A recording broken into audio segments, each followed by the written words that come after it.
করুন যে ঈমান ইসলামের একটি গুরুত্বপূর্ণ অংশ হচ্ছে দাওয়া ইলাল্লাহ।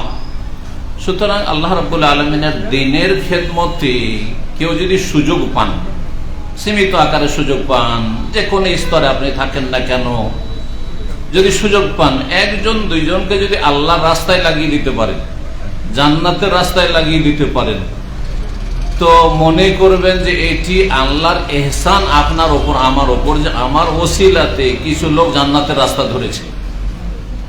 আল্লাহ রাব্বুল আমাদের সকলকে যেন এই মন মেজাজ নিয়ে দ্বীনের খাদেম হওয়ার তৌফিক দান করেন। দ্বীনের খেদমতে আল্লাহ যদি মনোনয়ন দান করেন, নির্বাচন করেন আপনাকে, আমাকে, আপনার পরিবারটাকে ঠিক করতে পেরেছেন, আপনি আমার স্ত্রীকে ঠিক করতে পেরেছেন, আপনার ছেলে মেয়েকে ঠিক করতে পেরেছেন, জানবেন যেটি আল্লাহ রাব্বুল আলামিনের এহসান, যে আল্লাহ আপনাকে তৌফিক দিয়েছেন। অনেকেই ক্ষেত্রে চেষ্টা করে ব্যর্থ, মানসিক, শারীরিক, পারিবারিক অশান্তিতে রয়েছে, আযাবে রয়েছে, স্ত্রী নিয়ে, ছেলে মেয়ে নিয়ে, তাদেরকে সোজা করতে পারেনি। এই তো আল্লাহর এহসান যে আল্লাহ আপনাকে তৌফিক দান করেছেন। আল্লাহ যেন আমাদেরকে বুঝার তৌফিক দান করেন। আসল বিষয়, আমার ডক্টর আতিকুল্লাহ আমার খুব প্রিয়জন এবং খুব ভালোবাসার মানুষ। মদিনায় যখনই যেতাম এমন কোনোবার মনে হয়নি যে মদিনায় তার বাসায় আমাকে দাওয়াত দেয়নি। তো তার আন্তরিকতা, ইখলাসের ভিত্তিতে আমি এখানে বিশেষ করে, আর তার সাথে যেসব আরো আপনজন, প্রিয়জন, আত্মীয় স্বজন যারা রয়েছেন তাদের খাতিরে এবং আল্লাহ রাব্বুল আলামিনের সন্তুষ্টির খাতিরে সবকিছুর উপর এখানে আপনাদের সামনে দু চারটি কথা বলার চেষ্টা করব। একটি গুরুত্বপূর্ণ আমাকে বিষয় দেওয়া হয়েছে। বিষয়টির দুটি দিক রয়েছে, মানে পেশ করার জন্য, পরিবেশনের জন্য। একটি দিক হচ্ছে এলমি দিক। এলমি দিক থেকে যদি আলোচনা করি তো সাধারণ মানুষের অনেক বিষয়গুলি দ্বারা বেশি লাভবান হবেন না। তার জন্য পরিবেশ প্রয়োজন উলামায়ে কেরামদের, অথবা মাদ্রাসার যারা মোটামুটি সিনিয়র ছাত্র, যাদের অতটা বোঝার মতো ক্ষমতা আছে, যেমন সেমিনারগুলো হচ্ছে সেসব ক্ষেত্রে। আর আরেকটি হচ্ছে সাধারণ মানুষের, সবাই যেন উপকৃত হয়, সর্বস্তরের লোক, ক্লাস 1 পড়া লোক থেকে শুরু করে একবারে মাস্টার পিএইচডি করা লোক, সকল স্তরের মানুষের জন্য যেন উপযোগী হয়, ওইভাবে আলোচনা করা। আমার নিয়মটা ওই রকম। এই জন্য আমার কথা শিক্ষিত বুঝে, অশিক্ষিত বুঝে। আমি কখনো ভাষার অলঙ্কারের জন্য চেষ্টা করি না, আর নিজের কোনো আর কিছু দেখাবার চেষ্টা করি না, বরং মানুষের যাতে করে দেমাগে, অন্তরে কথাগুলি নামিয়ে দিতে পারি, এই চেষ্টাটা সবসময় করি। আল্লাহ রাব্বুল আলামিন যেন আমার ইখলাসে তৌফিক দান করেন, ইখলাসকে বৃদ্ধি করেন, এবং আল্লাহ রাব্বুল আলামিন যেন এতে বরকত দান করেন। তো এই জন্য আমি মাঝামাঝি করে কথাটি বলবো। কিছু ইলমি কথাও চলে আসতে পারে, কিন্তু খুব হালকা সহজ ভাষায় বলবো, আর সাধারণ ভাষায় কথা বলবো, যাতে করে আপনার বাস্তব জীবনে আমার কথাগুলির বাস্তবায়ন হয়। আপনি বাস্তব জীবনে যাতে করে সেগুলি ফলো করতে পারেন, সেগুলির অনুসরণ করতে পারেন, সেগুলিকে আমলে নিয়ে আসতে পারেন। পন্থা ও শিথিলতা বনাম মধ্যম পন্থা, তার মানে চরম পন্থা আর শিথিল পন্থা, দুটো পন্থা রয়েছে। চরম পন্থা মানে এক শক্ত হয়ে যাওয়া, বেশি কঠিন হয়ে যাও, চরম পন্থা।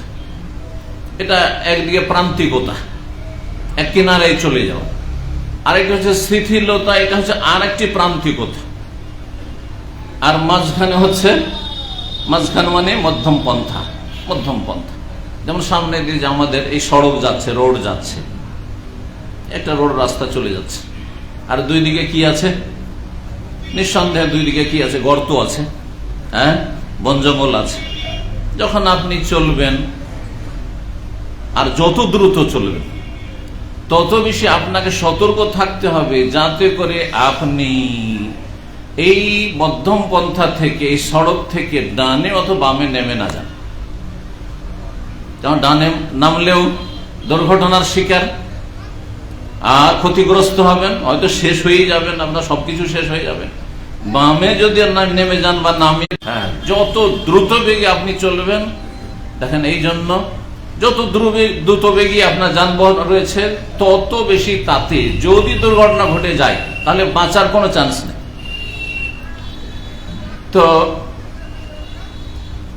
ঠিক ওই রকমই হচ্ছে মধ্যম পন্থা আর শিথিল পন্থা, চরম পন্থা। শিথিল পন্থা প্রান্তিকতা, এক সাইড, এক কিনারা, আর চরম পন্থা হচ্ছে এক সাইড। মধ্যম পন্থা হচ্ছে এই যে সড়ক, আপনার জাতীয় সড়ক ধরেন একটি রাস্তা, তার উপরে চলে যাচ্ছেন আপনি। যদি চলে যান তো গন্তব্য স্থানে যেদিকে যাওয়ার উদ্দেশ্যে আপনি বেরিয়েছেন সহি সালামতে পৌঁছে যাবেন। কিন্তু ডানে নামলেও আপনি গন্তব্য স্থানে পৌঁছিতে পারবেন না, বামে নামলেও গন্তব্য স্থানে পৌঁছিতে পারবেন না। আল্লাহ রাব্বুল আলামিন কোরআনের ভাষায় এই বিষয়গুলি বিভিন্ন ভাষায় বর্ণনা করেছেন। কোরআনে একটি ভাষা বর্ণিত হয়েছে গোলু বলে। গোলু, গোলু মানে চরমপন্থা। তার মানে যখন চরমপন্থা, গোলু বাড়াবাড়ি, বাড়াবাড়ি যখন আছে তার মানে ছাড়াছাড়িও আছে। দুনিয়াতে যখন ভালো মানুষ আছে তার মানে মন্দ আছে, মন্দ আছে। আলো যখন আছে তো অন্ধকার অবশ্যই আছে, ঠিক ওই রকম। তো আল্লাহ রাব্বুল আলামিন কোরআনে কারিমে গলুর কথা বর্ণনা করেছেন।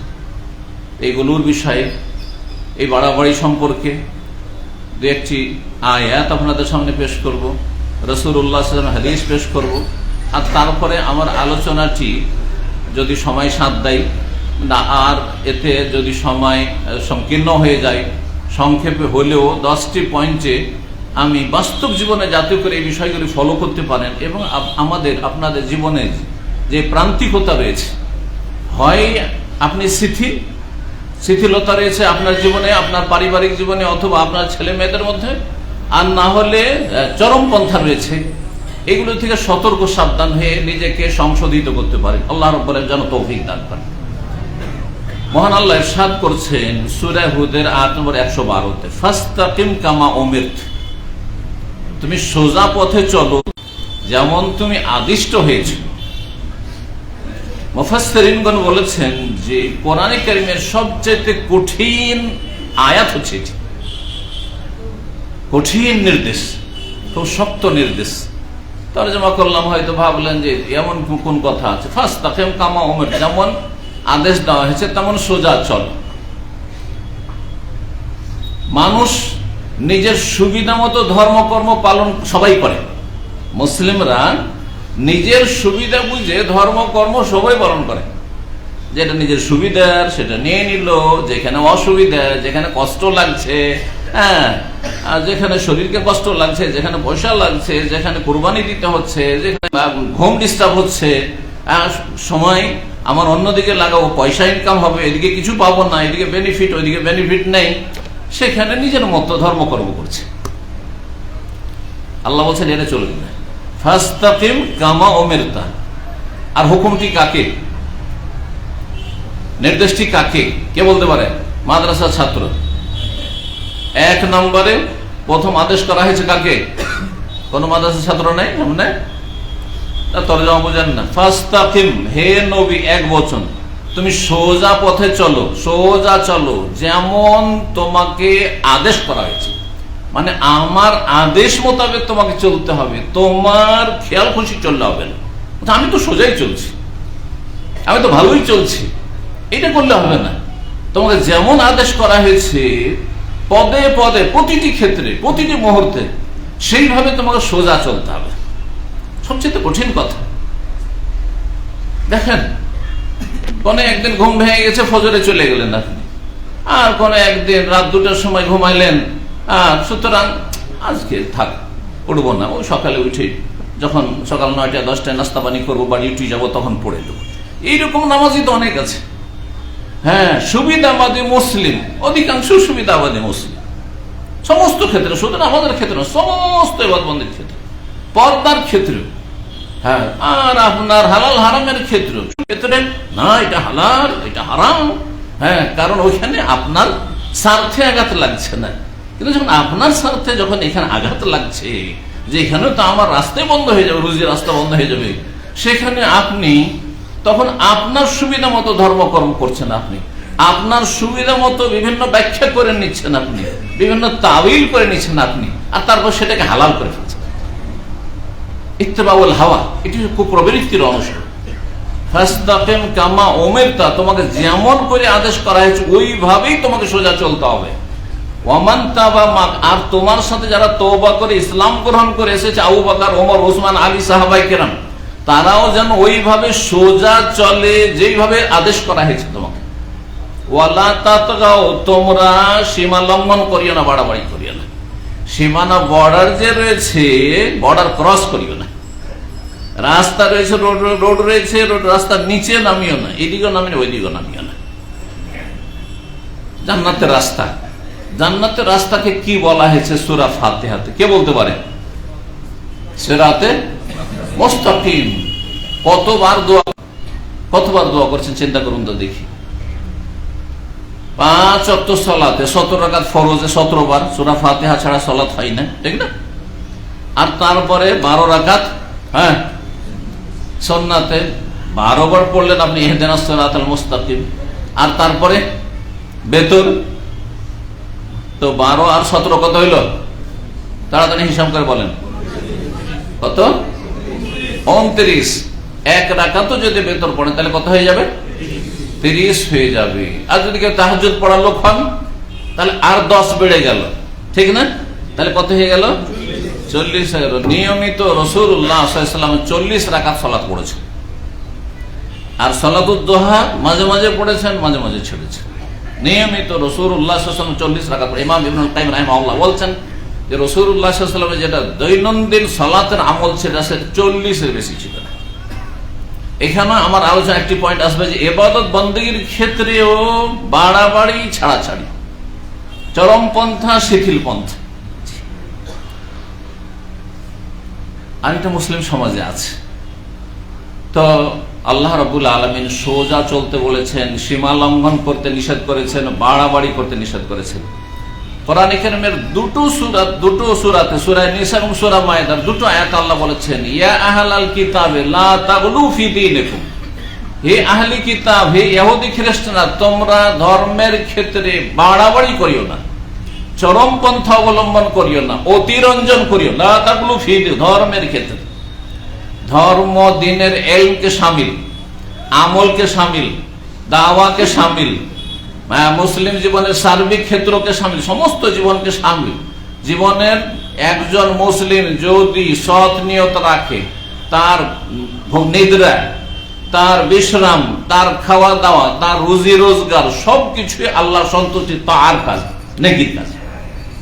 ইহতিসাব করা লাগবে যে আমি হালাল রুজি অর্জন করার চেষ্টা করছি, উপার্জন করছি আমার স্ত্রীকে ভরণ পোষণ দেওয়ার জন্য, আমার ছেলে মেয়েদের প্রতিপালনের জন্য, আমার দায়িত্ব পালনের জন্য, আমার বৃদ্ধ বাবা মা যার জন্য, ইত্যাদি ইত্যাদি। আমি নাকি আল্লাহ সন্তুষ্টির জন্য করছি। আমি নিজে হালাল খাবো এই জন্য চেষ্টা করছি, আমি রুজি রোজগার করছি, সেটাও নেকির কাজ। এমনকি রাসূলুল্লাহ সাদাকা, সহবাস করেও সাদাকা রয়েছে। এতদূর পর্যন্ত রাসূলুল্লাহ বলেছেন, হাত্তা লোকমা ইয়াদাউহা ফি ফি ইমরাতিহি, স্ত্রীর জন্য এক লোকমার ব্যবস্থা করেন, মানে লোকমা উঠিয়ে দেওয়া না। সে মাঝে মধ্যে আপনি বিনোদনের জন্য আর ভালোবাসা বাড়ার জন্য সেটা করেন, কিন্তু এই শাব্দিক অর্থ উদ্দেশ্য নাই। আপনি এক লোকমা খাবারের ব্যবস্থা করছেন আপনি আপনার স্ত্রীর জন্য, আপনার ছেলে মেয়েদের জন্য, তাতেও যদি নেকির আশা থাকে, দুনিয়াদারির জন্য না, মানবতার খাতিরে নয়। আজকাল অধিকাংশ লোক মানবতার খাতিরে, সামাজিকের খাতিরে, পারিবারিক এটা হচ্ছে সিস্টেম, এইভাবে স্ত্রী ভরণ পোষণ দিতে হবে আর সবাই কি বলবে সেই জন্য, তার কোনো নেকি পাবেন না। তাহলে বোঝা যাচ্ছে ইন্নামাল আমালু বিন্নিয়াত, নিয়তটাকে সুন্দর করতে হবে, সৎ করতে হবে, প্রশস্ত করতে হবে। আল্লাহ রাব্বুল আলামিন এই বিষয়গুলো বোঝার তৌফিক দান করেন। তো আল্লাহ রাব্বুল আলামিন দ্বীনের ক্ষেত্রে গলু, বাড়াবাড়ি, অতিরঞ্জন কঠোরভাবে নিষেধ করেছেন। তারপরে রাসূলুল্লাহ সাল্লাল্লাহু আলাইহি ওয়াসাল্লাম বিভিন্ন ক্ষেত্রে সাহাবায়ে কেরামদেরকে বাড়াবাড়ি, অতিরঞ্জন থেকে নিষেধ করেছেন। রাসূলুল্লাহ সাল্লাল্লাহু আলাইহি ওয়াসাল্লাম হজে রয়েছেন, সুনানে নাসাইতে হাদিসটি রয়েছে, আর ইবনে মাজাতে হাদিসটি রয়েছে। আল্লামা আলবানী রাহিমাহুল্লাহ হাদিসটিকে হাসান বলেছেন। রাসূলুল্লাহ সাল্লাল্লাহু আলাইহি ওয়াসাল্লাম পাথর, কঙ্কর যে মারতে হবে, জামরাতগুলি, এই যে শয়তান বলে, এই যে শয়তান বললেন এটা চরমপন্থা, শয়তান বললেন বাড়াবাড়ি করলেন আপনি, শয়তান নয়, ওই যে শয়তানকে পাথর মারতে যাচ্ছে, হাজী সাহেব নাকি বলছেন। তো পাথর পোড়াতে বললেন মুজদালেফা থেকে আসার পথে রাস্তায়। আবার কিছু লোকেরা করে মুজদালেফায় এসে মাগরিব এশা বাদ দিয়ে আগে পাথর পোড়ানো শুরু করে।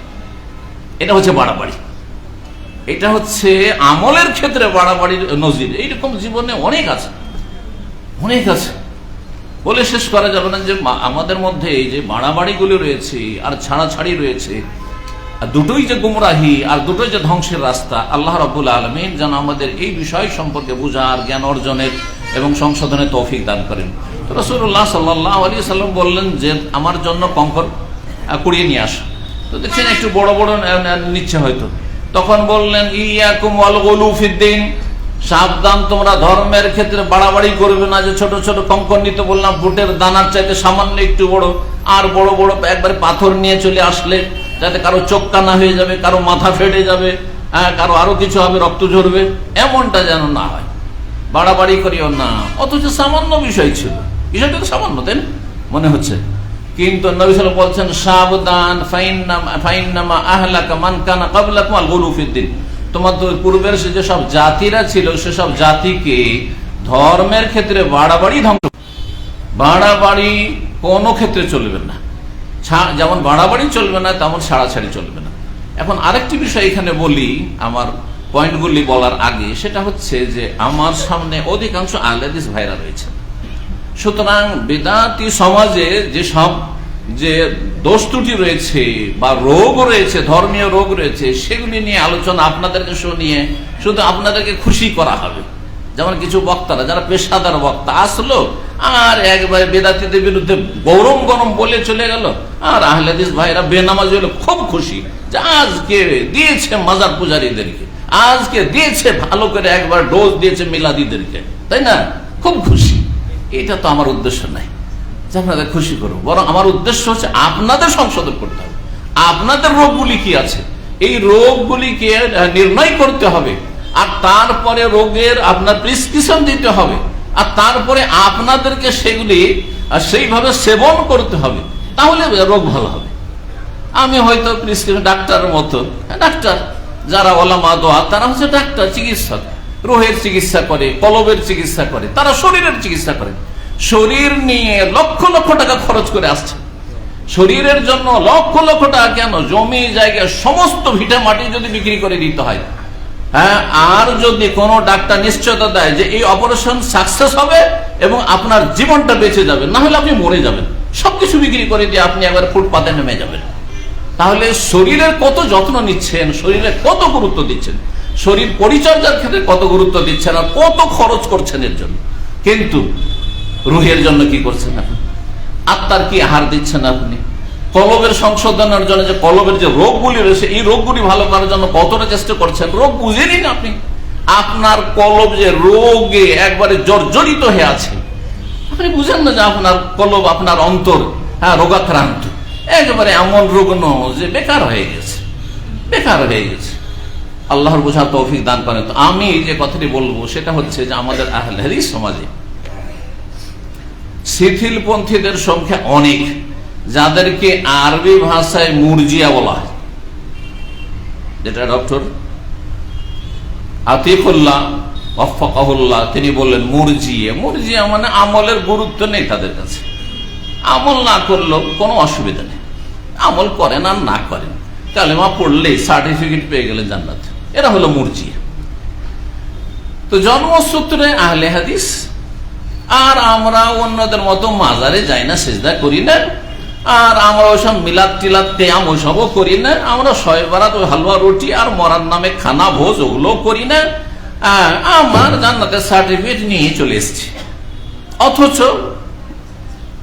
আহলে হাদিস সমাজে পরিসংখ্যান নিয়ে আসেন, গ্রামে যান আর পরিসংখ্যান, যেমন পরিসংখ্যান হয় ভোটার লিস্টের সময়, ওই রকম পরিসংখ্যান নিয়ে আসেন যে এই বাড়িতে কয়জন লোক বাস করে, কয়জন পুরুষ কয়জন মহিলা, আর কয়জন 5 ওয়াক্ত নামাজ পড়ে, আর কয়জন আধা নামাজি, আর কয়জন শুধু জুমা পড়া নামাজি, শুধু এইরকম বাস জুমা পড়ে, হ্যাঁ বছরে 52টি জুমা পড়ে আর 2টা ঈদ পড়ে, এইরকম লোকের সংখ্যা অনেক বেশি। আর মাঝে মধ্যে যদি মনটা চাইলো যে সবাই আছে চল মসজিদে চলে যাই, এই ভুলকে মোড়ে বসে আছে, চল মসজিদ মাগরিবটা পড়ে নি, ব্যাস পড়ে নিল, না ঈশা আছে, ফজর তো নেই, আর জোহর নিজের সংসারের কাজে না ব্যবসা বাণিজ্যে, আসর ঘুমিয়ে এইভাবে জীবন যাপন করছে। অথচ নাম হচ্ছে সবচেয়ে চাইতে চমৎকার নাম, সেটা হচ্ছে আহলে হাদিস, কোরআন সুন্নাহ ওয়ালা। কথা বুঝতে পেরেছেন? না না, এটা হতে হবে। আবার আহলে হাদিসে এমন কিছু লোক আছে যারা বিভিন্ন ক্ষেত্রে, ফতুয়ার ক্ষেত্রে, আর তারপরে এলেম না শিখে একবারে লেকচারে দাঁড়িয়ে যাওয়া, আর তারপরে শুধু দেওয়ার চেষ্টা করেন, নিজে কিছু এলেম শিখার চেষ্টা করেন না, শুধু দেওয়ার চেষ্টা করেন। আর ব্যাস, আমি জলসা করতে পারি, তো আমি ওই করতে পারি, আমি বক্তব্য দিতে পারি, আর আমি এই করতে পারি, সেই করতে পারি, ভাইরাল হতে চায়। আজকাল ভাইরাল একটা রোগ হয়েছে, এই যেগুলো আছে না, এগুলো হচ্ছে ভাইরালের মাধ্যম, এগুলো হচ্ছে মাধ্যম। এর মধ্যে জীবনে আমি মনে করিনি যে ভাইরাল হবো। 2005-এ যখন প্রথম এই ভিডিও আসলো, তখন ধীরে ধীরে যুগের আবর্তন বিবর্তনে অফিসে ভিডিও সিস্টেম আসলো, তখন ভিডিও শুরু হলো। না হলে আমার কাজ আলহামদুলিল্লাহ অডিওতে যখন চলছিল তখনই, আর এটা আমাকে উৎসাহিত করলো যে আমি দাওয়াতি কাজে কেমন করে আগ্রহী হইলাম। মূলত আমি একজন ভালো শিক্ষক ছিলাম, আমি নিজেকে বলছি আলহামদুলিল্লাহ। এই জন্য ভালো ছিলাম না যে আমি অনেক এলেমওয়ালা, এটা আবার বলছি না, কিন্তু আমি এতটুকু ছিলাম যে যেটুকু জানতাম ওইটুকু আমি মেহনত পরিশ্রম করে আমার ছাত্র ভাইদেরকে দেওয়ার চেষ্টা করতাম। আমি 7 বছর শিক্ষকতা করেছি, তার মধ্যে 3 বছর শেষ মদিনা ফারিগ হওয়ার পরে জামিয়া বুখারীতে করেছি। যেটুকু জানতাম, তার আগে ভাদু মাদ্রাসা ফারেগ হয়ে 19 বছর বয়সে ফারেগ হয়ে 20 বছর বয়সে তখন দাড়ি ভালো করে গজেন, একটু এখানে একটু এখানে, তখন ওইটুকুই যেটুকু জানতাম সেইটুকু ভালো করে দেওয়ার চেষ্টা করতাম বাবুপুর মাদ্রাসায়, জি, ওল্ড মালদায়। আর তারপরে যখন জামিয়া সালেফিয়া 2 বছর পড়ে আসলাম, তখন বুদিয়া এসে সেখানে 2 বছর থাকলাম। সেখানে যেটুকু জানতাম সেইটুকু একটু মেহনত পরিশ্রম করে আন্তরিকতার সাথে, নিজের ছেলে আর পরে ছেলেদের কোনো পার্থক্য নেই, এই ছেলেরাকে বড় কষ্ট করে পাঠিয়েছে তাদের বাপ মারা, এই চিন্তা করে আমি যেটুকু জানতাম সেটুকু তাদেরকে দেওয়ার চেষ্টা করতাম। তো হয়তো আল্লাহ রাব্বুল আলামিন ওইটাই কবুল করেছেন। আমি যখন 1999 প্রথম দাম্মামে গিয়ে দাওয়াতি কাজ শুরু করলাম, আর তারপরে 2004-05, 2003-এর দিকেই দেখতে পেলাম যে আমাদের ইসলাম সেন্টারে আসার পর লাইব্রেরিতে এসে কোনো ফ্রি ছিল না। অথচ ইসলাম সেন্টার তখন পারলে ফ্রি দিত, কেন কোনো ফ্রি ছিল না। আমাদের ডাইরেক্টরের কথা হচ্ছে যে ফ্রির ধন সম্পদ কিন্তু আলকাতরা, এটা আপনাদের দেশি ভাষা বলুন, তাই না? ফ্রির ধন সম্পদ, ফ্রিতে যদি ক্যাসেট পায় ও শুনবে না, নিজে ফেলে রেখে। 60 হলে 2 রিয়াল আর 90 হলে 3 রিয়াল, মেনা পয়সা তো না। দেখি 100, 150, 200 রিয়াল দিয়ে মানুষ ওই ক্যাসেট, তখন 40-50টা 60টা ক্যাসেট হয়ে গেছে হয়তো, আর সেই ক্যাসেটগুলো কিনে নিয়ে যাচ্ছে। তা আমি জিজ্ঞেস করলাম যে আপনি এত টাকা দিয়ে ক্যাসেটগুলো কেন কিনে নিয়ে যাচ্ছেন? মাঝে মাঝে কোনো কাস্টমারকে জিজ্ঞেস করি, যখন হয়তো দেখেছি যে লাইব্রেরিয়ান তাকে দিচ্ছে আর ওখানে আমি গিয়েছি, না এই কথাগুলি খুব শুনতে আমার ভালো লাগে, সেই জন্য এগুলো আমরা সেট দেশে নিয়ে যাব। আর আমি নিজে সহিহ আকীদা এসেছি, আমি শিরক বিদআতে ছিলাম। তো এইতে আমি এত উৎসাহিত হইলাম যে না, আমার এখন ওই সীমিত মাদ্রাসার ময়দান থেকে এই আম ময়দান, যেখানে সাধারণ মানুষকে, যারা জাহান্নামের রাস্তাতে রয়েছে, যারা বিভ্রান্ত হয়ে রয়েছে, যারা শিথিলপন্থী হয়ে অথবা চরমপন্থী হয়ে শিরক বিদআতে লিপ্ত রয়েছে, আর না হলে জঙ্গি হয়ে রয়েছে, আর শিথিলপন্থী হয়ে সব বেনামাজি হয়ে আছে, বেদিন হয়ে আছে, অথবা দুনিয়াদার হয়ে আছে, হারাম খাচ্ছে, হারাম জীবন যাপন করছে, পাপের জীবন যাপন করছে, ফরজ ওয়াজিব তরক করছেন। চিন্তা করলাম যে এদেরকে জাহান্নামের রাস্তা থেকে উঠাবার জন্য চেষ্টা করতে হবে। আল্লাহ রাব্বুল আলামিন সেই চেষ্টাতে হয়তো বরকত দিয়েছেন, আলহামদুলিল্লাহ রাব্বিল আলামিন। আমি সাথে এই কথাগুলি কথা প্রসঙ্গে বললাম, কিন্তু আমার অভ্যাস এরকম বলার নেই। তো আসল বিষয়ের দিকে ফিরে আসি, সেটা হচ্ছে আহলে হাদিস সমাজে শিথিলপন্থী অধিকাংশই, আর প্রাচীন ভাষায় মুরজিয়া, এর আমলের ধারণা, আমল না করে মনে করে যে সহিহ আকীদার দোহাই দিয়ে জান্নাত পাওয়া যাবে, এটা সস্তা নয়। আম হাসিবতুম আন তাদখুলুল জান্নাহ, আল্লাহ বলছেন তোমরা কি চিন্তা করে জান্নাত অত সহজে চলে যাবে? ওয়ালাম্মা ইয়াতিকুম মাসালুল লাযিনা খালাউ মিন ক্বাবলিকুম, কষ্ট করতে হবে। আরে কষ্ট জীবনের কুরবানি নয়, যারা দিয়েছেন আর আমাদেরকে ইসলাম সহজে পৌঁছে দিয়েছেন, আলহামদুলিল্লাহ, এত বেশি ধন সম্পদের কোরবানি নয়, সময়ের কোরবানি দিতে হবে, আর এই শয়তানের নাফরমানি করতে হবে, আল্লাহর সন্তুষ্টির জন্য চেষ্টা করতে হবে। যতক্ষণ শয়তানের নাফরমানি না করে ততক্ষণ ফজরে যাওয়া সম্ভব নয়। যতক্ষণ শয়তানের বিরুদ্ধাচরণ না করবেন ততক্ষণ পর্যন্ত 5 ওয়াক্ত সালাতের পাবন্দি সম্ভব নয়। যতক্ষণ শয়তানের নাফরমানি না করবেন ততক্ষণ পর্যন্ত হারাম জীবন যাপন থেকে বাঁচতে পারবেন না, পাপের জীবন যাপন থেকে বাঁচতে পারবেন না। সুতরাং আল্লাহ এই জন্য বলে ফামাইয়াকফুর বিত্তাগুত ওয়া ইউমিন বিল্লাহ, আগে তাগুতকে অস্বীকার করতে হবে। তাগুত সবচেয়ে বড় তাগুত হচ্ছে ইবলিস শয়তান। ইবলিস শয়তানের আগে নাফরমানি করতে হবে, তারপরে ঈমান বিল্লাহ তখন কায়েম হবে, তখন আল্লাহর ঈমান প্রতিষ্ঠিত হবে। রব্বুল আলামিন যেন তৌফিক দান করেন। এখন কথা না বাড়িয়ে আমি পয়েন্টগুলি শুরু করি।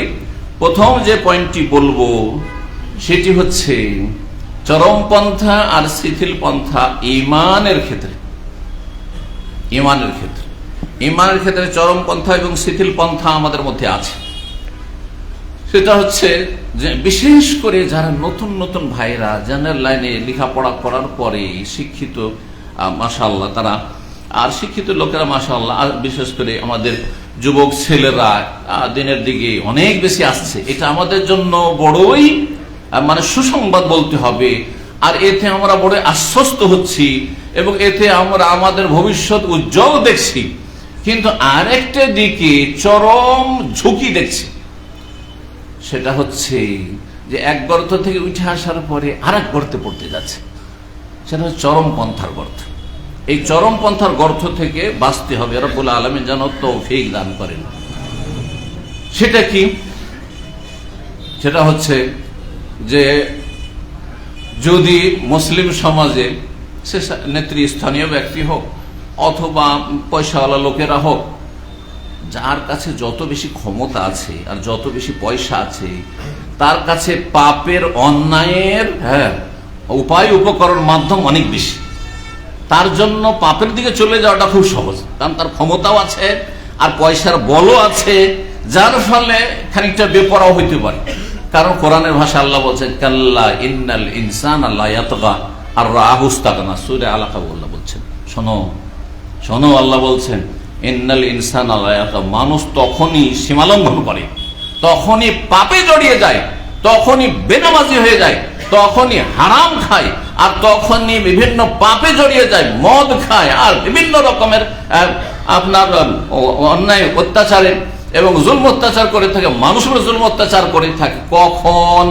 আর রাআহু ইসতাগনা, যখন দেখে যে আমি অভাব মুক্ত হয়ে গেছি, কারো মুখাপেক্ষী না, কারো ধারধারি না, আমি একাই চলতে পারবো।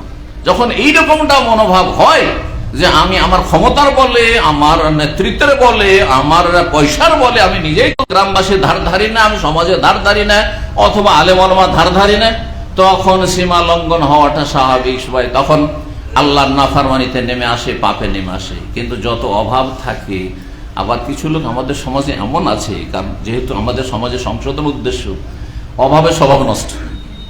আমাদের সমাজে কিছু লোক আছে অভাবে স্বভাব নষ্ট, ওর দুনিয়াও নেই আখিরাতও নেই, খাসিরাত দুনিয়া ওয়াল আখিরা। আল্লাহ সূরা হজে বলছেন ওয়াযালিকাল খুসরানুল মুবিন, দুনিয়াও পেলেন না, খুব সুখের জীবনে একটু পেলেন না, ভালো পয়সাও নাড়াচাড়া করতে পারলেন না, আর আপনি আখিরাতও বরবাদ করে দিলেন, জান্নাতও পেলেন না, বেনামাজি, গরিব, তাহলে আরো বেশি দুর্দশা। দুনিয়া তো দুর্দশার শেষ নাই, আখিরাতও দুর্দশার শেষ নাই। আমি সতর্ক করছি, বেশি পয়সার কারণে সীমা লঙ্ঘন করবেন না, আল্লাহ নাফরমানি করবেন না, কারণ পরিণাম খারাপ। জি, আপনার বাপদাদা মরে গেছে, আপনাকেও মরতে হবে। আমার বাপদাদা চলে গেছে, আমাকেও যেতে হবে। সুতরাং সবসময় চিন্তা করতে হবে যে আমি এই অবস্থায় রবের কাছে হাজির হলে আমার হাসর কোথায় হবে। আমাকে জান্নাতের ফেরেশতা নিয়ে যাবে না জাহান্নামের ফেরেশতা নিয়ে যাবে। আল্লাহ রাব্বুল আলামিন যেন আমাদেরকে সজাগ হওয়ার তৌফিক দান করেন। আখিরাতে বিশ্বাস আছে তো? ওই রকমই আখিরাত, পরকাল বিশ্বাস করতে হবে, জান্নাত জাহান্নাম বিশ্বাস করতে হবে। যেমন এখন বিশ্বাস করছেন যে এখন রাত দিন নয়, গোটা দুনিয়ার মানুষ যদি আপনাকে বলে যে এখনো দিন আছে আমাদের এইখানে এই এলাকায়, বিশ্বাস করবেন? বিশ্বাস করবেন? করবেন না। গোটা দুনিয়ার মানুষ যদি বলে যে আপনারা এখন কোথায় আছেন, বিহারে আছেন, ইউপিতে আছেন, বিশ্বাস করবেন? বেঙ্গলে আছেন, তাই না? তার চাইতে বেশি বিশ্বাস করতে হবে জান্নাত জাহান্নামকে, আখিরাতকে আল্লাহর সামনে হাজির রাখে। এবং প্রত্যেকটি কথার হিসাব হবে। আল্লাহ যেন বোঝার তৌফিক দান করেন। বলছিলাম ঈমানের ক্ষেত্রে বাড়াবাড়ি আর ছাড়াছাড়ি, চরমপন্থা আর শিথিল পন্থা। চরমপন্থা হচ্ছে যে কিছু লোকের পাপের কারণে, বিভিন্ন গুনার কারণে, অন্যায়ের কারণে তাকফীর করা, কুফরির ফতোয়া দিয়ে দাও, আরে অমুক তো নাস্তিক, দিয়ে দিলেন ফতোয়া একবার, অথবা আপনি সাধারণ মানুষ আপনি, আর অমুক তো আল্লাহর দুশমন, আর অমুক তো মুনাফিক, আমাদের সমাজে, আহলে সমাজে মুনাফিক। হ্যাঁ, একটু কোনো দোষ ত্রুটি দেখলেন, আরে মুনাফিক লাগিয়ে দিলেন আপনি। এগুলি হচ্ছে চরমপন্থা, এগুলি হচ্ছে চরমপন্থা। আপনাকে এই হুকুম লাগাবো না কেন, আমারও এই অধিকার না যে আমি কারো সম্পর্কে হুকুম লাগাবো। কোনো মুসলিম সে গুনাহগার, ফাসিক, ঠিক আছে, বিভিন্ন কাবিরা গুনাহ যদি স্পষ্ট থাকে আপনার চোখের সামনে, যে কাবিরা গুনাহে লিপ্ত রয়েছে, হারামে লিপ্ত রয়েছে, অথবা ফরজ ত্যাগ করছে, তাহলে সে ফাসিক। মুমিনুন বিঈমানিহি ফাসিকুন বিমাসিয়াতিহি, এটা হচ্ছে আকীদার কিতাবের কথা। তার ঈমান যেহেতু আছে সেই জন্য সে মুমিন মুসলিম, আর সে তার মধ্যে গুনাহ দেখতে পাচ্ছে সেই জন্য সেই ব্যক্তি ফাসিক, মানে আল্লাহর রসুলের আনুগত্য থেকে কিছুটা আংশিক বেরিয়ে আছে। কিন্তু আপনি একেবারে বের করে দিবেন, এই অধিকার কোথায়? এই ক্ষেত্রে একটু ভয় লাগে না যে রাসূলুল্লাহ সাল্লাল্লাহু আলাইহি ওয়াসাল্লাম বলেছেন, কেউ যদি কোনো মুসলিম ভাইকে তার পাপের কারণে হোক, দোষের কারণে, যে কোনো কারণে হোক, বলে দেয় যে অমুক কাফের, হ্যাঁ অমুক আল্লাহর দুশমন, অমুক ইসলামের শত্রু, হ্যাঁ অমুক মুনাফিক, তাহলে ফাকাদ বাআ বিহি আহাদুহুমা, দুইজনের একজন সেটা হবে। তাহলে ও যদি কাফের না হয়, মুনাফিক না হয়, তা আপনি কাফের। ও যদি নাস্তিক না হয়, তা আপনি নাস্তিকদের দলে শামিল হবেন। ঈমান হারিয়ে যাবে আপনার, এত সহজ বিষয় নয়। তা আপনি এইরকম কাজে কেন যাবেন যে আপনি আমলও করছেন, আর আমল করার পরে জাহান্নামে যাওয়ার কাজ করছেন আপনার ভাষা খারাপ করে, আপনার জবান। সুতরাং এই ক্ষেত্রে চরম পন্থা একেবারে বর্জন করতে হবে। এখন শিথিল পন্থায় আসি, সেটা হচ্ছে অধিকাংশ আহলে হাদিস ভাইয়েরা বা বোনেরা মনে করে যে আমরা আহলে হাদিস, ব্যাস নামাজ পড়ি। বিয়ে দিলেন যে আপনি, হ্যাঁ জামাই নামাজ পড়ে, পড়ে।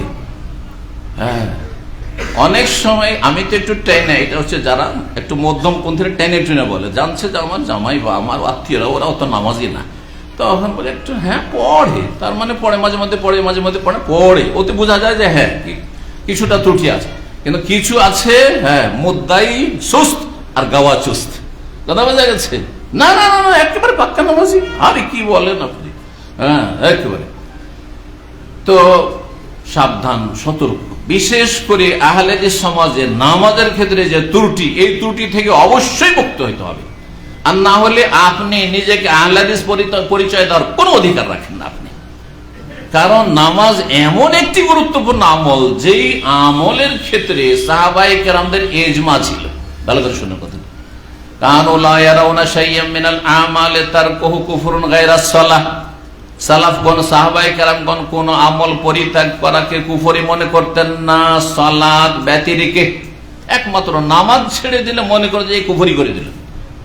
চোরকেও মনে করতেন না যে কুফরি করে দিল, ডাকাতকেও মনে করতেন না যে কুফরি করে দিল, কাফের হয়ে গেল। হ্যাঁ, আল্লাহ কোরআন বলছেন লড়াই করছে, মারামারি করছে, তারপর ওয়াইন তায়েফাতুম মিনাল মুমিনিনা ইকতাতালু, মারামারি করেছে দুই দলকে আল্লাহ ফাসাম্মাহুমুল মুমিনিন, মুমিন মুসলিম বলছেন। কিন্তু বেনামাজের ক্ষেত্রে কাফের শব্দটি ব্যবহার হয়েছে, সে ছোট কাফের হোক আর বড় কাফের হোক। শুধু আল্লাহর হস্তে বলছি, যারা আহলে হাদিস, সত্যিকার আহলে হাদিস হন, রব্বুল আলামিন যেন তৌফিক দান করেন।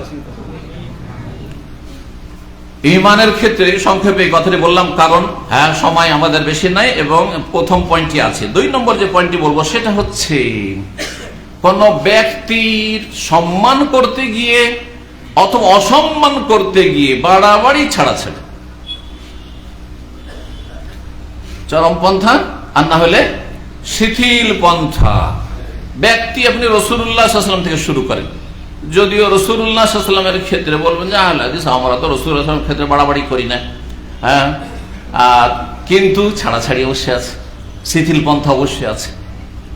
আপনি নিজেকে আহলুল হাদিস বলছেন, কোরআন সুন্নাহর অনুসারী, মানে নবীর অনুসারী, অথচ নবী সাল্লাল্লাহু আলাইহি ওয়াসাল্লামের শাকল সূরাতের সাথে মিল নাই, নবী সাল্লাল্লাহু আলাইহি ওয়াসাল্লামের পারিবারিক জীবনের সাথে আপনার পারিবারিক জীবনের মিল নাই, নবী সাহেব বিবিগণের সাথে আপনার বিবি মেয়েদের কোন রকমের আখলাক চরিত্রের মিল নাই, পর্দা পুশিদার মিল নাই, কোন দিক দিয়ে মিল নাই। নবী সাল্লাল্লাহু আলাইহি ওয়াসাল্লাম তার নাতি হাসান রাদিয়াল্লাহু তাআলা একটা বাইতুল মালের সাদাকার খেজুর উঠিয়ে মুখে দিয়ে নিচ্ছে। আল্লাহু আকবার। কত যে বাচ্চাটা ক্ষুধাই ছিল, বাচ্চাটা খেজুরটা মুখে দিয়ে নিচ্ছে। যখন মুখে দিয়ে নিচ্ছে তখন রাসূলুল্লাহ সাল্লাল্লাহু আলাইহি ওয়াসাল্লাম, ছোট বাচ্চা এইটা মুখে দিয়ে নিল, এই তো হারাম চলে যাবে আমার নাতির পেটে। তখন বলছেন, সহিহ বুখারীর হাদিস, কিখ কিখ মানে ছি ছি, আমরা যে ছি ছি বলি, কিখ কিখ মানে ছি ছি, ফেলে দাও ফেলে দাও। বাচ্চাকে ছি ছি করলে ফেলে দিবে কিন্তু মুখ থেকে, তো ছি ছি ফেলে দাও। তখন বাচ্চাটি ফেলে দিল, কিন্তু কাঁদতে শুরু করলো সাথে, ছোট বাচ্চা যেমনটা করে, পেটে জ্বালা লেগে আছে আর আপনি খেতে দিলেন না, কাঁদতে শুরু করলো। আল্লাহু আকবার। তাহলে কতটা সতর্ক ছিলেন রাসূলুল্লাহ সাল্লাল্লাহু আলাইহি সাল্লাম, অথচ কচি কাঁচা মাসুম। আরে ও যদি একটা কিছু খেয়েও নেয় তো এমন কোনো পাকড়াও হবে না। তারপর রাসূলুল্লাহ সাল্লাল্লাহু আলাইহি ওয়াসাল্লাম করলেন, লাকাদ কানা লাকুম ফি রাসূলিল্লাহি উসওয়াতুন হাসানাহ। সুতরাং আমাদের রাসূলুল্লাহ সাল্লাল্লাহু আলাইহি ওয়াসাল্লামের জীবনে উত্তম আদর্শ খুঁজতে হবে।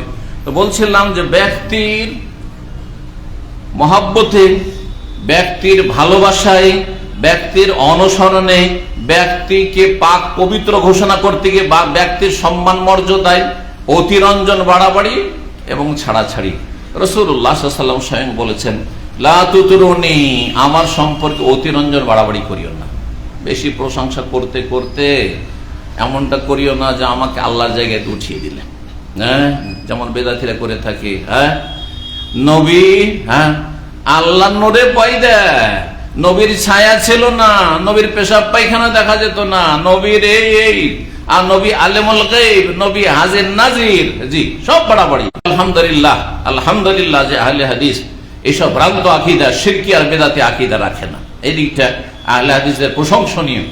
কিন্তু আর একটি দিক বলছি, সেটা হচ্ছে ফরজ ওয়াজিবের হেফাজতের ক্ষেত্রে, হারাম নাজায়েজ থেকে বেঁচে থাকার ক্ষেত্রে রাসূলুল্লাহ সাল্লাল্লাহু আলাইহি ওয়াসাল্লামের অনুসরণ কি করছেন আপনি? উসওয়া হাসানাহ, আপনার জন্য উত্তম আদর্শ রাসূলুল্লাহ সাল্লাল্লাহু আলাইহি ওয়াসাল্লাম, এটা করছেন কি? তাহলে দাড়ি রাখতে এত লজ্জা কেন আপনি? কাকে ভয় পান আপনি? কেন দাড়ি রাখছেন না আপনি? দাড়িতে সম্মান আছে না অসম্মান আছে? আরে দাড়ি রাখলে আপনি সম্মানিত, সুতরাং দাড়ির ক্ষেত্রে এত অবহেলা কেন হবে? এটি একটি উদাহরণ দিলাম, বহু জীবনে উদাহরণ রয়েছে। আল্লাহ যেন বোঝার তৌফিক দান। বলছিলাম ব্যক্তির ক্ষেত্রে বাড়াবাড়ি বা ছাড়াছাড়ি। এখন ওই রকমই উলামায়ে কেরামদের সম্পর্কে বাড়াবাড়ি আর ছাড়াছাড়ি। ইমাম আবু হানিফা, শাফি, মালিক, যারা মুকাল্লিদ, হ্যাঁ, একজনকে এত বড় ইমাম মনে করে যে তার কথার বাইরে যাওয়া যাবে না, আর বাকি তিনজন তাদের কাছে সামান্য মূল্য রাখে না, তাদের কথা কোনো মূল্য রাখে না, কোনো মূল্য রাখে না। না, এটা হচ্ছে আপনার বাড়াবাড়ি ছাড়াছাড়ি। একজন সম্পর্কে বাড়াবাড়ি, আরেকজন সম্পর্কে ছাড়াছাড়ি। এটা থেকে আহলে হাদিস জনগণ আলহামদুলিল্লাহ পাক পবিত্র। আমাদের কাছে আবু হানিফা, শাফি, মালিক, আহমদ আর এইরকমই আইম্মায়ে মুজতাহিদিন, ইমাম বুখারী, মুসলিম, আবু দাউদ, নাসাঈ, তিরমিজি, সবাই সমান মর্যাদার অধিকার রাখে। তাদের নাম আসলে রাহিমাহুল্লাহ তাআলা, রাহমাতুল্লাহি আলাইহি, অন্তর থেকে ভালোবাসে। এই ভালোবাসা জান্নাতে যাওয়ার ওসিলা হিসেবে মনে করি। আল্লাহ নেক বান্দাদেরকে, উলামায়ে কেরামদেরকে, আমাদের সালাফদেরকে ভালোবাসা আমার জান্নাতে যাওয়ার ওসিলা হবে। জি, বর্তমান সমাজ সম্পর্কে কথা বলা জরুরি। সেটা হচ্ছে বর্তমান সমাজে আলেমদের ক্ষেত্রে বেদাতি সমাজ কি করছে? তাদের যদি ফুটপাতিয়া মৌলবী হয়, তার এত বেশি ভালোবাসায় অতিরঞ্জন বাড়াবাড়ি এবং তার সম্মানে এত অতিরঞ্জন বাড়াবাড়ি যে সিজদায় লুটিয়ে পড়ছে। একবার আমি, যেহেতু আমার আল্লাহ পাক যাদেরকে হেদায়েত দান করেছেন তাদের মধ্যে অনেকে আছে যারা জীবিত পীরকে সিজদা করতো, এইরকম। তো ওই রকম পরিবেশ থেকে উঠে আসছে, যারা হেদায়েত হয়ে গেছে তো হেদায়েত হয়ে গেছে, কিন্তু যারা হেদায়েত হয়নি কিন্তু আমার নাম শুনেছে। তো একবার একটি জামে মসজিদ, যে মসজিদে আমার ভাই ফজলুর রহমান ইমামতি করতো, সেই মসজিদের সামনে আমি দাঁড়িয়ে একটা সহিহ আকীদার ছেলে, তার সাথে কথা বলছি, মসজিদ থেকে সালাত পড়ে বেরিয়েছি। তো সেই সহিহ আকীদার মানহাজের ছেলেটি তখন ওই পরিচয় করাচ্ছে আর একটা বিদাতি ছেলেকে, যে ওনাকে চেনেন, আজকে তো 10-15 বছর আগের ঘটনা, উনি হচ্ছেন শেখ মতিউর রহমান। আর আমার ও তখন বিভিন্ন এতে সোশ্যাল মিডিয়াতে তারপরে টিভিতে সেই আলোচনাগুলি তারা শুনে, যদিও ওইভাবে সংশোধন হয়নি, দেখার পরে তারপরে একবারে সেজদায় পড়ে গেছে। সেজদায় পড়ার মতো মানে 5 ছুঁয়ে নিয়েছে, একবারে ঝুঁকে গেছে, বসে গেছে। যেমনই বসে গেছে তাকে ধরে আমি উঠিয়ে দিয়েছি। যেটা কি করলেন বুঝতে পারছেন? তো বেদাতি সমাজের লোকেরা কি করে, তাদের আলেম হুজুরদেরকে, মৌলবী মাওলানাকে সেজদা করে, আর না হলে পায়ে চুমা দেয়, তারা কদম বসি করে, এবং এছাড়া বহু কিছু করে। তারা তাদের ওলামারা তাদের বাড়িতে আসলে বলে, হুজুর একটু আপনার জুঠা মোবারকটা রেখে দিন, তাবারক রেখে দিয়ে ওইটা খাবো। জি ওরে জি, আমার সাথে একবার হয়েছে কোন এক বাড়িতে এরকম, এক হানাফি ভাইয়ের বাড়িতে কালিয়ে চোখে দাওয়াত ছিল। আর তারপরে অনেক আগের কথা বলছি, তখন মদিনায় থাকে। মদিনায় থাকলে তো বুঝতেই পারেন, মক্কার চাইতে মদিনার তাদের কাছে বেশি কিন্তু পবিত্র। তো বলছেন ওই পর্দার আড়াল থেকে সে মহিলা বলছেন যে, মৌলানা একটু সামান্য একটু রেখে দিন আমাদের জন্য। আমি কেন রাখবো? না আমি রাখবো না। না রাখা চলবে না এটা। বলছেন না না, আপনারা বরকতপূর্ণ মানুষ, আপনারা মোবারক জায়গা থাকছেন। বলছেন না। আরেকজন ডাক্তার সাহেব, বুড়ো, আমার বাপের বয়সের ডাক্তার সাহেব, আর তার সাথে মদিনায় দেখা, আর তারপর এখান থেকে আমাকে ছোট কাল থেকে চেনে, ওনাকে বলছে রাহিমাহুল্লাহ তাআলা দুনিয়া থেকে চলে গেছেন, উনি সামনে যাচ্ছেন না। আমি বলছি সামনে যান, আপনি পিছনে ওনার এলাকায়। তো ওনাকে বলছি যে আপনি সামনে হাঁটেন। বলছেন না না না, আপনি মদিনা শরীফে থাকেন, আপনার সামনে হাঁটবো। কথা বুঝতে পেরেছেন? এটা হচ্ছে অন্যদের বাড়াবাড়ি। আজকের আলোচনা বাড়াবাড়ি আর ছাড়াছাড়ি, তাই না? এটা চরম পন্থা, গুলু, যেটা নিষিদ্ধ। আর আহলে হাদিস সমাজের আলেমের কোনো মূল্য নেই। আর বিশেষ করে পশ্চিমবঙ্গের আহলে হাদিস যদি হয়, বাংলাদেশের আহলে হাদিসের অনেক ভালো তুলনামূলক। এটা বলছি আপনাদের সামনে বলছি, যারা আমার উপর রাগ করলে আমার কোনো অসুবিধা নেই। আপনারা কিছুটা প্রভাবিত, আপনার ইউপি, বিহার, অন্য অন্য স্টেটের সাথে প্রভাবিত, আপনার তাদের থেকে প্রভাবিত। কারণ আহলে হাদিস সমাজের লোকেরা, অন্যান্য ভাষাভাষী যারা, আমি বিভিন্ন দেশের লোক যেহেতু ওখানে থাকে, সৌদি আরবে থাকে, তার দেখেছি যে উর্দু ভাষীরা আলেমদের তেমন শ্রদ্ধা করে না। আমাদের বাংলা ভাষাভাষী আসলে উর্দু সেকশনে যে আলেম আলেমানা সবাইকে চা আর এইটা খাওয়া ওটা খাওয়ানো করতে যাবে, যদি আমি করতে সহজে দিই না। কিন্তু উর্দু ভাষীরা উল্টো এসে বলবে মৌলানা কিছু খাওয়াবেন না, যেহেতু আহলে হাদিস আলেমের কাছ থেকে খায়, আলেমকে খাওয়াই না। বুঝতে পারছেন? তো আলেমদের মর্যাদা এরা বুঝেন না, বরং আলেমদের গীবত করে। আলেমদের দোষ যদি পেয়ে যায় আমাদের আহলে হাদিস জনগণ, সবাই মাফ করবেন, সবাই নয় কিন্তু আমাদের অধিকাংশরা, তাহলে তিলকে তাল করে বসবে, তিলকে তাল করে বসবে। যদি একদিন ফজরে কোনো আলেম না যায়, ডক্টর আতিকুল্লাহ, মতিউর রহমান, একজন যদি এতে না যায়, মসজিদে ফজরে যায়নি, আর ওই দিনটাই গেছে, গোটা মাস যায়নি, ও একদিন শুধু ফজর নামাজে গেছে, আর যাওয়ার বোঝালে আজকে আতিকুল্লাহ মসজিদে কেন নাই, এত বড় আলেম মদিনা থেকে পড়ে এসছে, হ্যাঁ না না না না, এরাই নামাজ পড়ে না, আমরা কিসের নামাজ পড়বো, বাদ। কথা বুঝতে পেরেছেন? এই হলো আমাদের সমাজের অবস্থা। অথচ তার প্রাকৃতিক প্রয়োজন থাকতে পারে, তার গোসল খরচ থাকতে পারে, গোসল করতে করতে হয়তো জামাত ছুটে গেল হইতে পারে, আর তা ঘুমও না ভাঙতে পারে। নবী সাল্লাল্লাহু আলাইহি ওয়াসাল্লাম সফরে আছেন, সহিহ বুখারীর হাদিস, সফরে আছেন, আর এমন ঘুম চেপেছে, শেষ রাতে যেহেতু ঘুমিয়েছেন, পাহারায় রেখেছেন, ও ঘুমিয়ে গেছে, এমন ঘুমে যে রোদ উঠে গেছে। প্রথম জাগছেন ওমর রাদিয়াল্লাহু তাআলা, আবু বকর, আর তারপরে রাসূলুল্লাহ কেউ উঠাইবার সাহস করছেন না, নিজেই জাগছেন যখন রোদের তাপ লেগেছে। হইতে পারে এটা ব্যতিক্রম হইতে পারে, কিন্তু সেটা মাসে একদিন হবে, বছরে মাঝে মধ্যে কখনো হবে। এই না যে মাসে 10 দিনই আপনি ফজরে আসেন না, হ্যাঁ মাসে আপনি 15 দিন 20 দিনই আসেন না, এইটা চলবে না। কিন্তু এই জন্য সৌদি আরবে যখন প্রথম গেলাম আর পরিবার নিয়ে থাকবো, তখন আমাদের এক আহলে হাদিস ভাই বলছে যে দেখেন, বাঙালিদের পাশে আপনি বাস করিয়েন না, আপনি বাস করিয়েন না সৌদি আরবে, কারণ আরবদের পাশে বাস করতে পারেন, অন্যদের পাশে বাস করতে পারেন আপনি। তো কেন? তো বলছে ওরা আপনার ভুল তিলকে তাল করবে, তিলকে তাল করবে। বুঝতে পারছেন? তো আমাদের আহলে হাদিস সমাজের অবস্থাটা ঠিক ওই রকম যে আলেমদের সম্মান করতে জানে না। আর বিশেষ করে আলেম যদি কন্ট্রাক্টর না হয়, কন্ট্রাক্ট করা বক্তা হলে তো অসুবিধা না, দিতে বাধ্য। তখন 50,000 60,000 দিয়ে নিয়ে আসছেন কোথা থেকে, আপনি ইউপি আর ও রাজস্থান যেখানকার হোক না কেন কন্ট্যাক্ট করলে অসুবিধা নেই, লক্ষ টাকা দিয়ে দিবে না। কিন্তু যদি বেচারা বলে আল্লাহর দিনের জন্য কিছু কাজ করছি, আরে তারও তো পেটের ভাত লাগবে, তারও তো সে রাত জেগে আসছে, অসুস্থ, সকালে অসুস্থ হইতে পারে, ডাক্তারের কাছে গেলে তো পয়সা দিতে হবে, ডাক্তার তো ছাড়বে না যে আলেম সুতরাং ফ্রি চিকিৎসা করে দেবো, করবে? ফার্মেসিতে ফ্রি দেবে, ওষুধ দেবে? তাহলে শেখ আতিকুল্লাহ দাওয়াতি কাজ করবে আর ফ্রি, হ্যাঁ, তার গাড়ির পয়সাটাও দিবেন না, জমা পড়াইতে যাচ্ছে গাড়ির পয়সাও দিবেন না আপনি, আর আপনার ওইখানে ওয়াজে গেল, বক্তব্য করতে গেল, একটা পয়সা পর্যন্ত দেবেন, কারণ ও আচ্ছা ওনারা নেন না, যে চেয়ে নেয় ও ঠিক করে। তাহলে আপনাদের কাছে, আপনাদের মতো যদি লোক হয় তাহলে তাদের কাছ থেকে কন্ট্যাক্ট করে নেওয়াই উচিত, তাহলে, তাই না? বরং মাদানিরা আসলে অনেকে মনে করে যে সবাই মনে হয় মাদ্রাসাওয়ালা মাদানি, প্রজেক্টওয়ালা মাদানি, যার ফলে মনে করে যে শেখ মতিউর রহমান এসছে, দিতে এসছে, আমাদের কি বলতে এসছে, আর কিছু দিয়ে যাবে, বক্তব্য করে যাবে, আর কিছু দিয়েও যাবে, চাঁদা দিয়ে যাবে। ডক্টর আতিকুল্লাহ অনেকদিন থেকে এসছে, 10-15 বছর থেকে এসছে সৌদি আরব, অনেক টাকা আছে, এসছে আমাদের মসজিদে, কিছু চাঁদাও দিয়ে যাবে আর জুমাও পড়িয়ে যাবে। এই হচ্ছে আহলে হাদিসদের অবস্থা। এটা কিন্তু আপনার কি বলবো এটাকে, এটা হচ্ছে ছাড়াছাড়ি, এটার নাম হচ্ছে শিথিল পন্থা না, এটা করলে হবে না, আলেমদের কদর করতে হবে।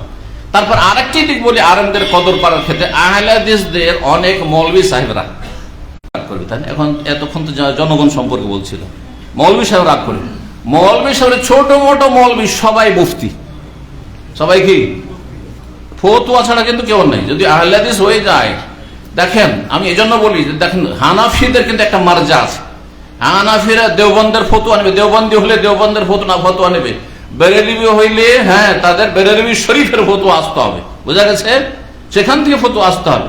কিন্তু আমাদের জমিয়ত আহলে হাদিস থেকে আসবে, পট করে একজন মৌলভী বলে দেবে হোম রেজাল ও নাহনু রেজাল, কি বলবে, ওরাও মানুষ আমরাও মানুষ। হ্যাঁ, ফতোয়া, একটা ফতোয়া হয়তো আমি দিলাম, ডক্টর আতিকুল্লাহ দিল্লাহ বলছে যে হ্যাঁ ও পড়েছে, যে কিতাব পড়েছে আমিও পড়েছি, মদিনা না গেলে কি হবে, আর যে কিতাব ও পড়েছে আমিও পড়েছি। আরে পড়লে শুধু হয় না, ফিকহের জ্ঞান, তাফাক্কুহ আলাদা জিনিস, এর জন্য দীর্ঘ সময় লাগাইতে হয়, তুল ও জামানি দীর্ঘ সময় লাগাইতে হয়, তারপরে গভীর ভাবে চিন্তা করতে হয়, একটি মাসলা নিয়ে চারিদিক থেকে চিন্তা করতে হয়, আর তারপরে তাতে মাসালে মাফাসেদ দেখতে হয়।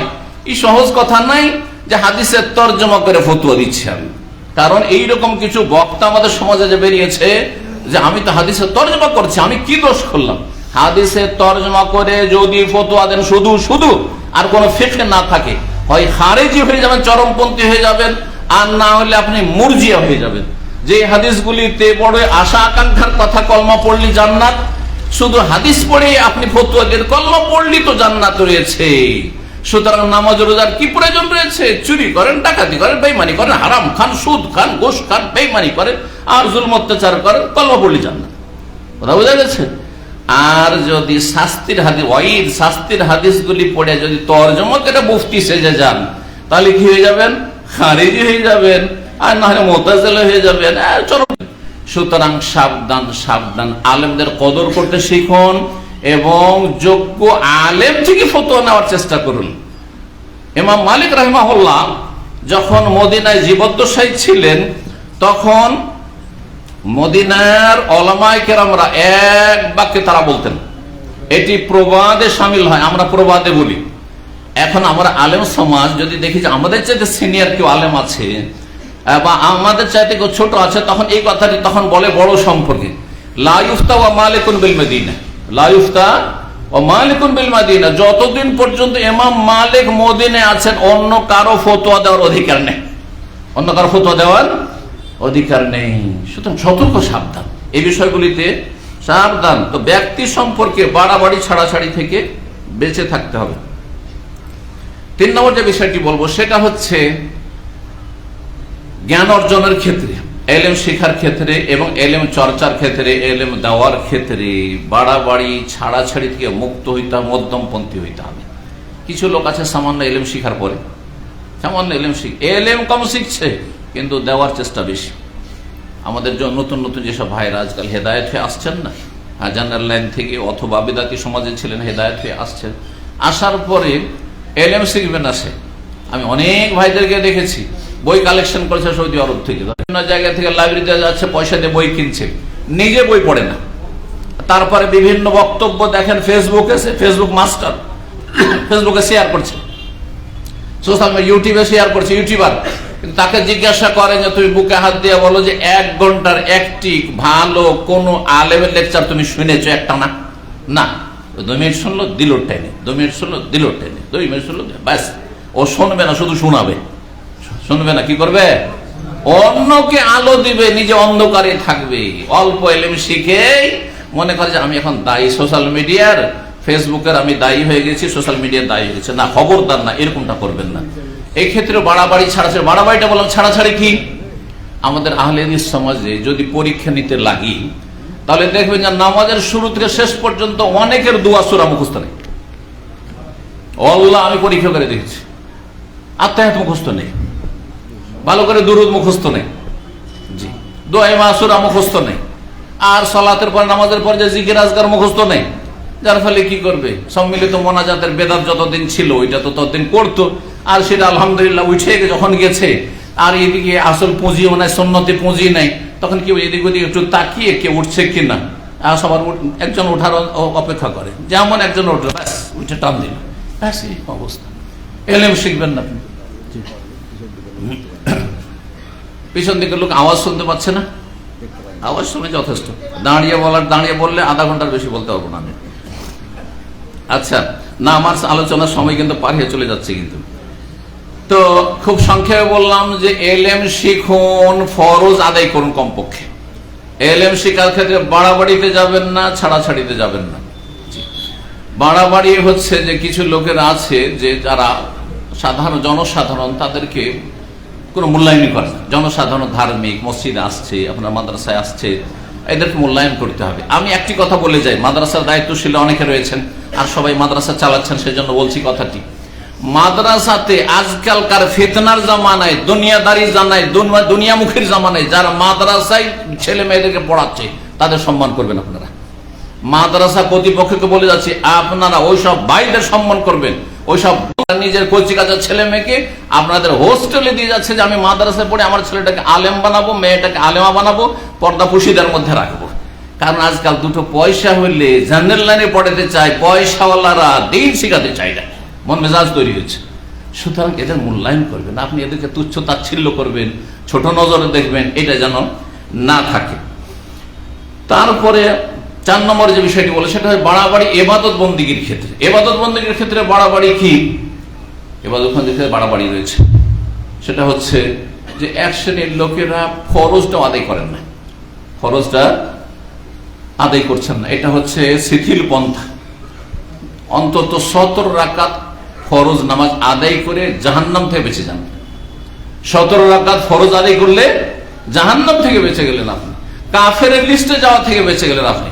ফজরে যদি 2 রাকাত পড়েন, আর 2 রাকাত যদিও সুন্নাতে মুআক্কাদা, ভালো মানুষের পরিচয় নেই যে সুন্নাত ফজরের সুন্নাতে মুআক্কাদা ছাড়বেন, ভালো মানুষের পরিচয় নেই যে বেতরে ছাড়বেন, কিন্তু 17 রাকাত যদি পড়ে নেন তাহলে আশা করা যায় যে না, জাহান্নামে যাবেন না।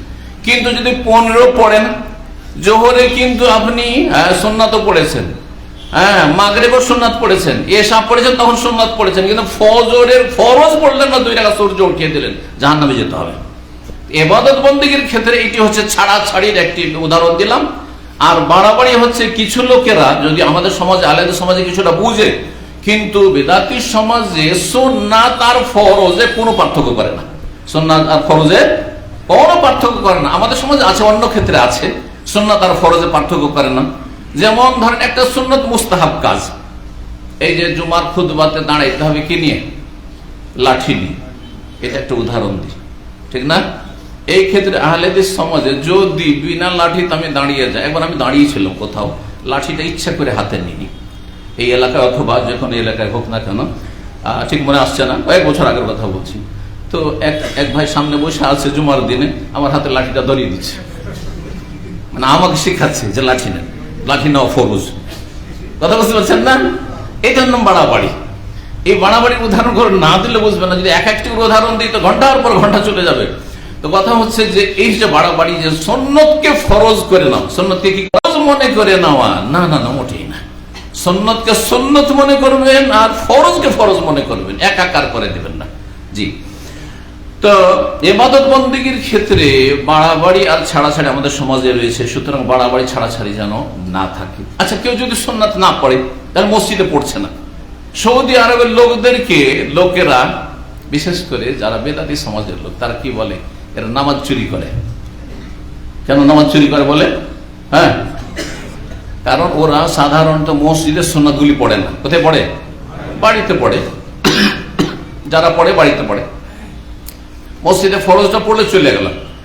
আমি দীর্ঘদিনের আমার অভ্যাস, সৌদি আরবে থাকলে, যদি এখানে সম্ভব অনেক সময় হয় না হয়তো, আর মানুষের সাথে কথা বলতে হয় সেজন্য, কিন্তু সৌদি আরবে মাগরিব আর এশার সুন্নাত আমি সব সময় বাসাতে গিয়ে পড়ি, সব সময় বাড়িতে গিয়ে পড়ি। তো তাহলে আমাকে যদি এখানে ওই রকম করি তো বলছে দেখো এই সুন্নাত পড়ে না। এই যে সৌদি আরবে থাকছে না অনেকদিন, তো এই সুন্নাত ছেড়ে দিয়েছে। বুঝতে পারছেন, এই রোগ আহলে সমাজে আছে। এটা বাড়াবাড়ি আপনার। কারণ নবী সাল্লাল্লাহু আলাইহি ওয়াসাল্লাম বলেছেন যে আফজালু সালাতিল মারই ফি বাইতিহি ইল্লাল মাকতুবাহ, সবচাইতে উৎকৃষ্ট উত্তম নামাজ হচ্ছে বাড়িতে, তবে ফরজটা কোথায়? মসজিদে। লা তাজালু বুয়ুতাকুম কুবুরা, তোমাদের বাড়িগুলিকে কবরে পরিণত করিও না। ইজালু মিন সালাতিকুম ফি বুয়ুতিকুম, তোমাদের কিছু কিছু নামাজ বাড়িতেও পড়িও, বাড়িটা যেন কবরস্থানের মতো না হয়ে যায়। হাদিসের উপর আমল কোথায়? তো আহলে হাদিস আবার হাদিস আমল নাই। অথচ ইমাম ইবনুল কাইয়িম রাহিমাহুল্লাহ বলছেন মাগরিব এশার সুন্নাতগুলি কখনো নবী সাল্লাল্লাহু আলাইহি ওয়াসাল্লাম মসজিদে পড়েননি। আমি বলছেন না যে আপনারা এরকম করেন, কিন্তু যদি কেউ করে তো তাকে সেটাকে আপনি দোষ ধরবেন না, বরং উত্তম কাজ করছে সে। আপনার হয়তো বাড়িতে এরকম পরিবেশ নাই অথবা সময় নেই, ভুলে যাবেন, পড়ে নেন, হ্যাঁ পড়ে নেন যেখানে ভালো হয়, কিন্তু এর উপর ক্রিটিসাইজ করবেন না যে সুন্নাত পড়ে না। নামাজ চোর তাহলে কে? নামাজ চোর যারা মুরগির ঠোকর মারে। কথা বুঝতে পারছেন না? হাদিসে রয়েছে ইয়াসরিকু মিন সালাতি, সালাতে নামাজের চোর কারা? যারা নাকরাতুল কানাকরাতিল গোরাব, কাকের মতো ঠোকর মারে, ঠাক ঠাক ঠাক ঠাক, রুকু সিজদা দাই দাই দাই দাই চালায়, এরা হচ্ছে নামাজ চোর। কথা বুঝতে পারছেন? তো সুতরাং ওই রকম নামাজ পড়বেন না, সুন্নতি তরিকায় নামাজ পড়ে। ইবাদত বন্দেগী আরো রয়েছে, কিন্তু সময়ের স্বল্পতার জন্য 1 ঘন্টা হয়ে গেছে কিন্তু আমার আলোচনা। তো সময়ের স্বল্পতার জন্য প্রশ্ন বেশি জরুরি, কারণ